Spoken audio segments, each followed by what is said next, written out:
сархати хабарҳои муҳимтарин. душанбе ба осебдидагони зилзила дар ҳирот кӯмак мефиристад. таъини ҷазои сахттар барои истифода аз рақамҳои қалбакӣ дар тоҷикистон ва идомаи ҷангу хунрезӣ байни исроил ва ҳамос.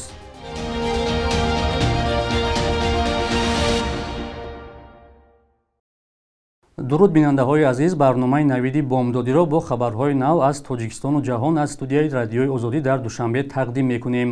имрӯз 10 октябр аст. русия бародар як намояндаи мухолифини ҳукумати Тоҷикистонро барои муҳокима ба душанбе додааст. Аслиддин Шарипов бародари Шавкати Муҳаммад мудири телевизиони Паём расонаи вобаста ба ҳизби дар Тоҷикистон Мамнӯи Наҳзати Исломӣ аст.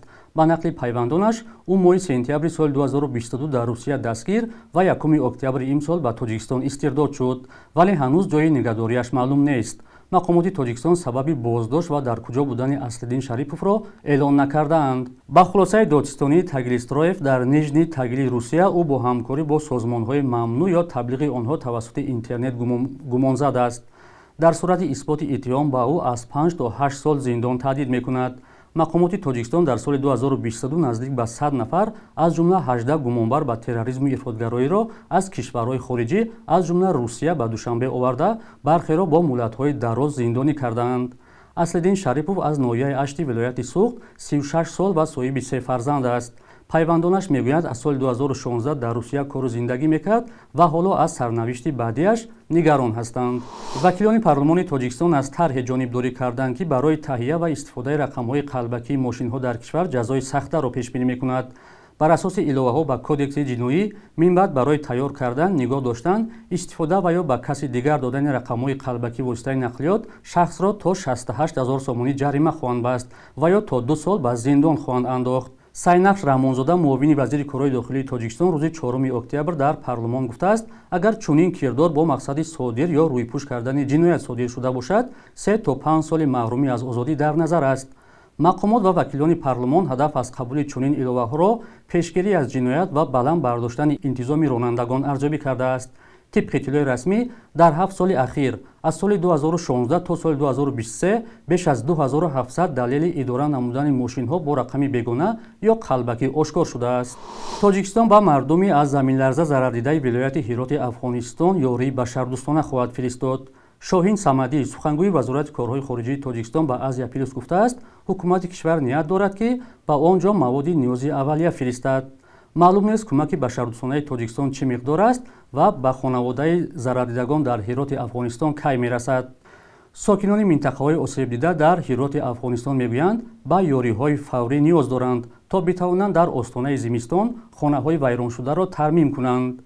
теъдоде аз осебдидагон дар Ҳирот рӯзи 9 октябр дар суҳбат ба Радиои Озодӣ гуфтанд, то ҳол кӯмакҳои заруриро дарёфт накардаанд. яке аз онҳо гуфт, дар фасли сармо ба хайма эҳтиёҷ доранд, чун хонаҳояшон вайрон шудааст ва ҳоло дар саҳро ё хиёбонҳо мехобанд.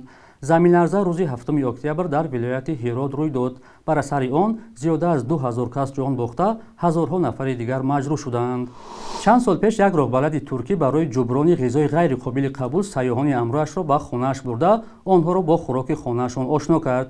ғизо ба сайёҳон маъқул шуд ва бо мурури замон ба як бахши муҳими зиёрат аз шаҳри бостонии Мардини Туркия табдил ёфт.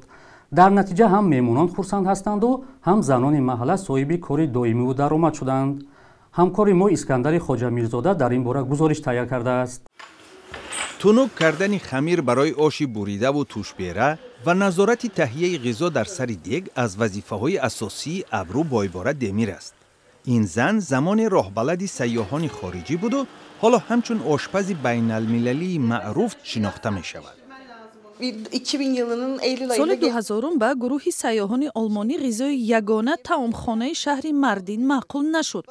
меҳмононро ба хона даъват кардаму занони ҳамсоя ва аҳли оилаамон барои онҳо хӯрок таҳия кардем. барояшон хеле писанд омад. ҳамин тариқ муддате ӯ меҳмонони шаҳри бостонии Мардинро ба хонааш барои зиёфат мебурд.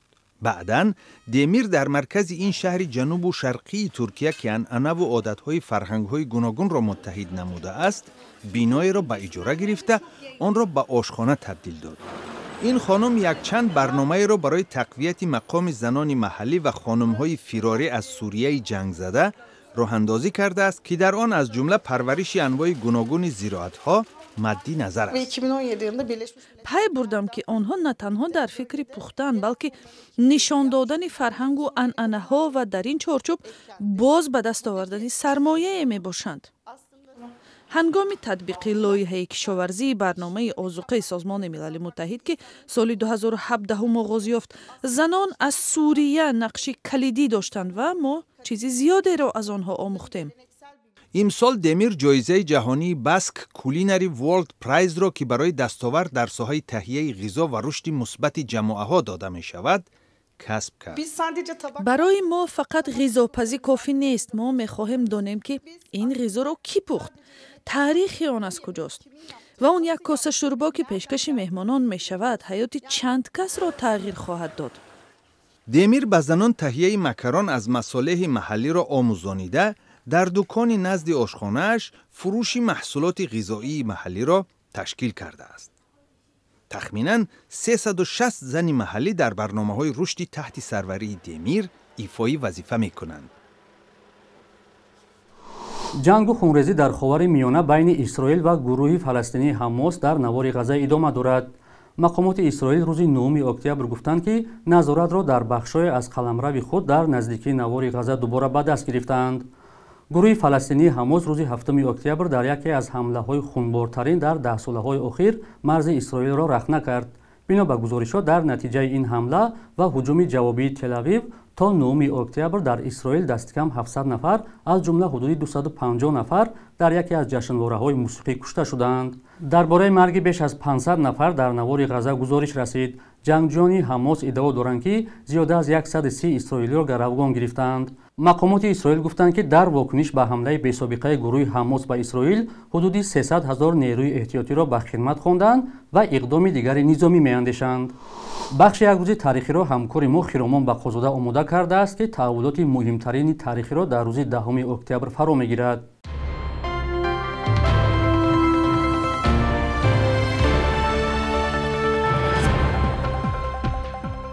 10 октябри соли 1957 зодрӯзи журналисти маъруф Бобоҷон Икромов аст ки дар рушди телевизиони тоҷик ва ба меъёрҳои замонавӣ мутобиқ шудани он заҳмати зиёд кашидааст. то соли 1995 наздики 20 сол аз мақоми муҳаррирӣ дар телевизиони давлатии Тоҷикистон то раиси кумитаи радиову телевизион дар ин соҳа кор карда, баъдан яке аз муассисони ҳафтавори вароруд шуд. Икромов гуфтааст, то замоне ки шабакаҳои телевизионии Тоҷикистон ба баррасии мавзӯъҳои доғи ҷомеа рӯй наоваранд, тамошобини тоҷик пойбанди шабакаҳои хориҷӣ мемонад. бо ташаббуси шӯрои аврупо дар соли 2004 10 октябр рӯзи мухолифат бо ҳукми қатл эълон шудааст ки ҳадафаш пешгирӣ аз иҷрои ҳукмҳои қатли маҳкумшудаҳо мебошад. дар Тоҷикистон то соли 2004 ин муҷозот вуҷуд дошт, вале июни он сол маҷлиси намояндагон ба иҷрои ҳукми қатл мораторий ё таҳрим эълон кард.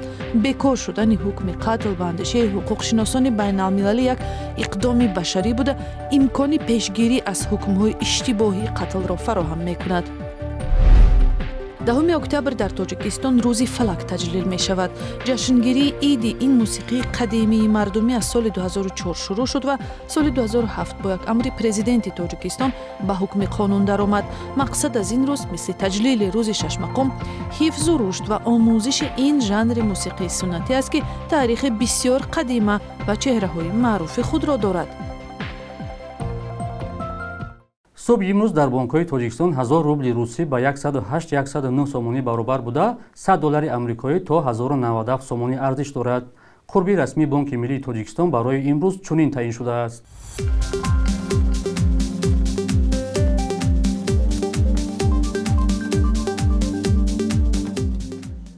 бинандагони азиз, муҳлати ҷудошуда барои барномаи навид ба анҷом расид.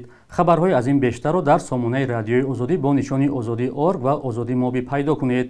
фардо дар ҳамин вақту соат шуморо интизорем. худо нигаҳдоратон.